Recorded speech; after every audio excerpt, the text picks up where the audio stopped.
Um bom dia, uma boa tarde, uma boa noite, por que não, uma boa madrugada, independente do horário, seja bem-vindo ao canal Percebendo Direito. Eu sou Isaías Afonso e estaremos falando sobre o novo Manual Brasileiro de Fiscalização de Trânsito. Manual muito importante, tanto para os agentes de trânsito, autoridade de trânsito, agentes e julgadores de recurso, tanto de primeira e segunda instância, bem como também para o cidadão comum que está utilizando o trânsito no dia a dia. Nesse momento, nós iremos falar sobre a divisão e modo de utilização do Manual Brasileiro de Fiscalização.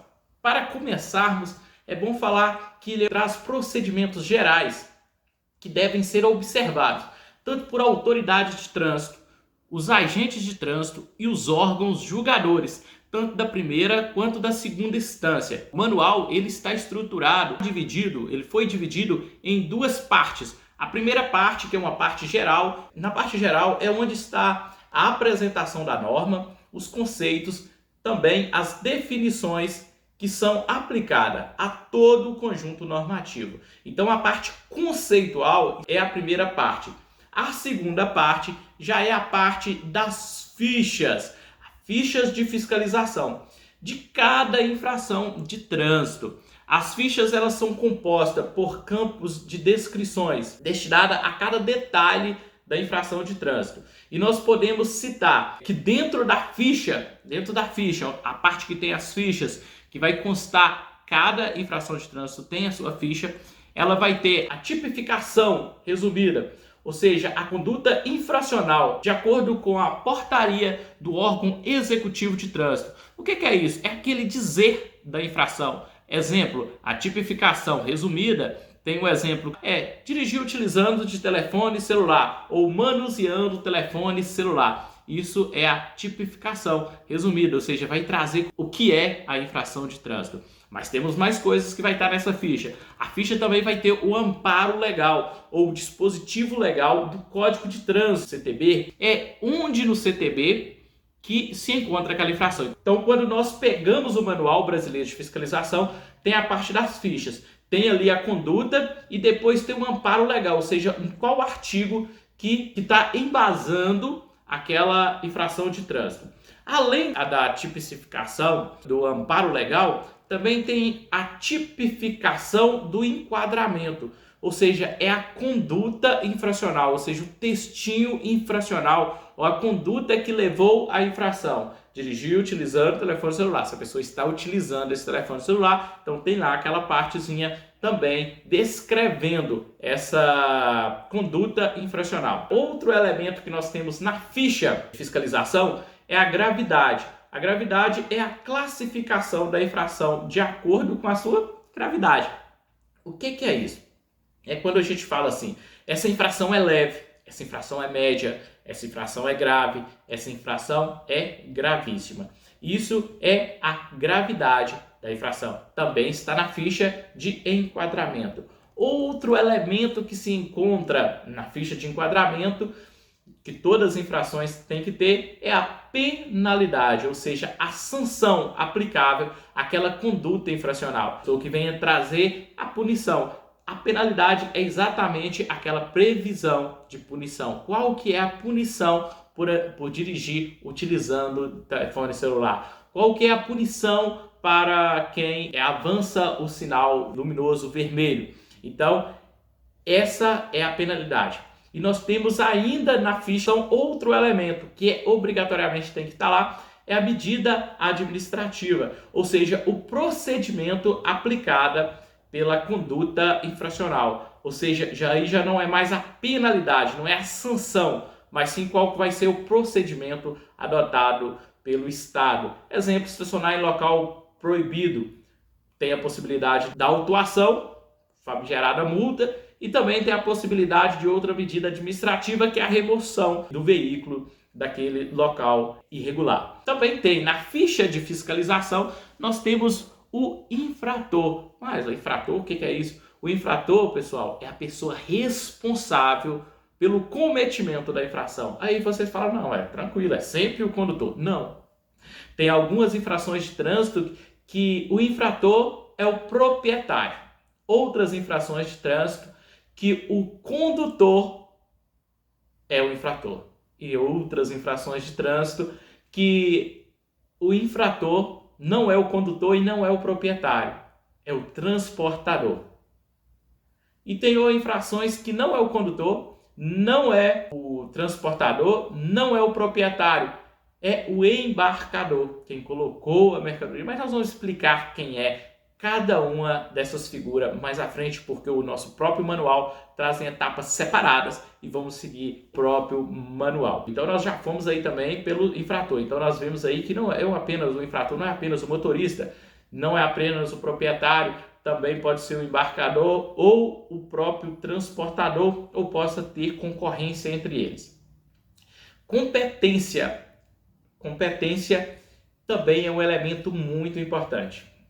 Esse muitas vezes gera vício na infração de trânsito. Ela não pode ser processada, ou se ela for processada, chegar para o proprietário, ou foi penalizada com a infração de trânsito, ela pode recorrer e possivelmente vai naquele famoso ditado, derrubar, ganhar o recurso, que é a competência. A competência quer dizer do qual órgão ou entidade do Sistema Nacional de Trânsito é competente para lavrar a infração de trânsito, efetuando a autuação. Essa competência é quando você vai lá na ficha e encontra escrito assim, ó, competência municipal, estadual ou rodoviária. Essa competência nós temos que ter uma atenção especial, porque ela pode ser em determinados momentos delegada, ou seja, pode ter um convênio no qual o Estado possa fazer as autuações de competência do município.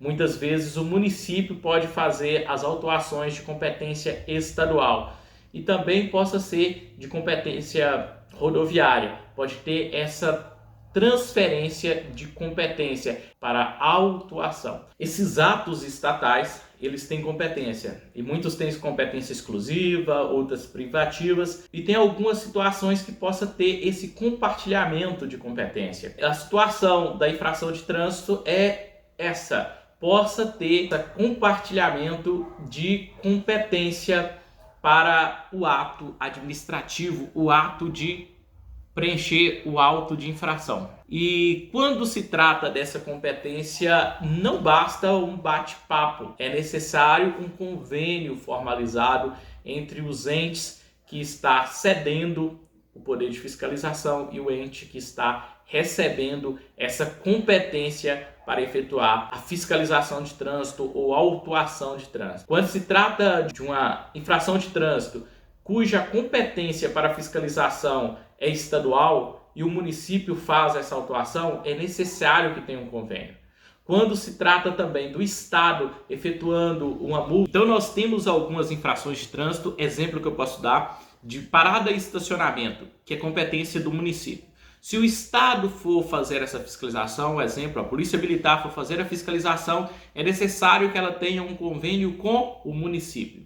Da mesma forma, a documentação de veículos, autuações referente à documentação de veículos, que é competência estadual. Então, para o município fazer essa fiscalização, é necessário que o município tenha convênio com o Estado. Exemplo, a Guarda Municipal ou um órgão de trânsito municipal que vai efetuar multa ou fiscalização de documentação veicular, é necessário que tenha um convênio com o Estado. Esse é o campo que vai estar lá na ficha constando a competência. Qual que é o órgão competente? Vimos que pode gerar vício e até anulação do auto de infração. Outro campo que vai estar presente lá na ficha de fiscalização, eu vou colocar um exemplo para vocês da ficha de fiscalização aí para vocês terem noção os campos que ela tem. O que eu estou falando, cada elemento desse é um campo que está lá na ficha de fiscalização. A pontuação é o número de pontos a serem imputados ao infrator. Cada infração de trânsito, ela tem um peso, vamos colocar assim, ela tem um peso. Esse peso é somado em pontuação. Algumas vezes são somados na habilitação do condutor e outras vezes esse ponto não é somado na habilitação do condutor, mas tem a pontuação prevista. Vamos falar aí posterior quando gera ponto para a habilitação e quando não gera ponto para a habilitação. Você sabia disso? Que nem toda infração de trânsito que tem lá aquela previsão de pontuação, ela gera realmente uma pontuação para uma CNH. Outro campo que tem na ficha de fiscalização é a constatação da infração. E essa constatação da infração é se é preciso que seja efetuada a abordagem para a constatação da infração ou se não é preciso da abordagem. Em algumas infrações de trânsito é necessário que o agente de trânsito aborde o condutor para efetuar a fiscalização e a autuação. Em algumas situações não é necessário essa abordagem, não é necessário parar, não é necessário pegar documento. Só de visualização a curta distância já é possível efetuar o auto de infração. Da mesma forma, um radar possa captar a imagem de um veículo, exemplo que esteja avançando o semáforo, e já efetuar ali o auto de infração, que vai virar posteriormente uma multa. Também terá o campo de possível crime de trânsito. Lá dentro das fichas também, se aquele artigo, aquela conduta, ela configurar crime, também virá escrito nessa ficha se possibilidade de crime. Por isso que é bom o agente de trânsito conhecer a ficha de fiscalização, porque se tiver o crime de trânsito já vai ter lá a previsão que existe um crime de trânsito. E esses crimes de trânsito, pessoal, são aqueles crimes previstos no CTB, no seu capítulo 19, que são lesão corporal culposa, homicídio culposo, fuga do local do acidente e outras infrações, exemplo da embriaguez também, e outras infrações que estão ali previstas do artigo 302 até o artigo 312. Então nós temos aí uma gama de artigos, mas são aqueles artigos do Código de Trânsito. Não são artigos fora do Código de Trânsito, não são artigos do Código Penal, não são crimes do Código Penal, são crimes previstos no próprio CTB. Então terá lá na ficha a possibilidade de crime e aí a conduta do agente será um pouco diferente das outras condutas. Então é bom conhecer também as fichas por esse motivo. Uma outra situação que existe na ficha que ela é interessantíssima para o agente de trânsito é quando autuar. Parece simples, né? Em situações específicas, quando configura a infração de trânsito. Então tem ali a tipificação da infração, a conduta, e tem ali quando você deve autuar e quando você não deve autuar. Então, outro campo é o campo de quando não autuar, porque determinadas situações, elas podem assemelhar, pode parecer, sabe aquele ditado? Parece, mas não é? Muitas vezes parece uma infração de trânsito, mas não é infração de trânsito, ou é outra infração de trânsito. Então, o manual de fiscalização, na ficha, ele vem trazendo todos esses elementos que eu falei anteriormente e vem também trazendo ali quando autuar e quando não autuar. E quando vem esse não autuar, se for uma outra infração, ele vem trazendo também um famoso código, que é o númerozinho da infração, qual que deverá ser aplicada se for visualizada aquela conduta na direção do veículo ou na situação específica que possa configurar a infração. Vai ter também a definição de procedimento. Vai estar lá estabelecido o dispositivo legal, estabelecendo uma definição de procedimento, ou seja, qual que deve ser a conduta do agente de trânsito. É uma definir realmente ali a receitinha de bolo para o agente de trânsito. A gente fala que não existe receita de bolo para a conduta na área de segurança pública, fiscalização de trânsito, mas existe sim aquela forma simplificada, é aquela receita, o básico que deve ser feito, pelo menos o arroz e feijão que deve ser feito, tem escrito lá na ficha de fiscalização como definição de procedimento. Também vai ter um campo, exemplos de observação do AIT. O AIT, auto de infração de trânsito. Então, nesse AIT tem uma parte nele que serve para observação. Ela não é obrigatória. Nem todas as infrações é obrigatório você colocar observação. E as que, mesmo que seja obrigatória a observação não necessariamente tem que seguir aquelas que estão lá na ficha, mas aquela da ficha é para te dar uma luz do que é que a pessoa cometeu, o que deve ser observado para configurar a infração.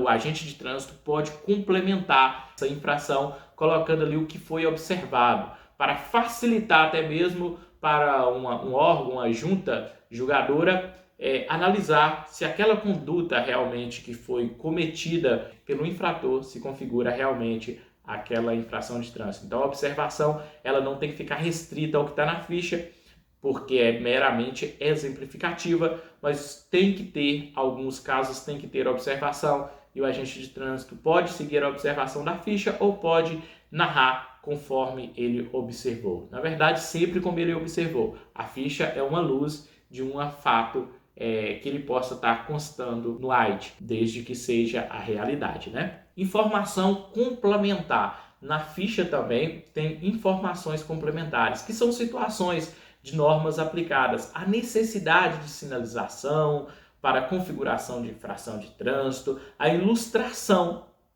de uma infração de trânsito.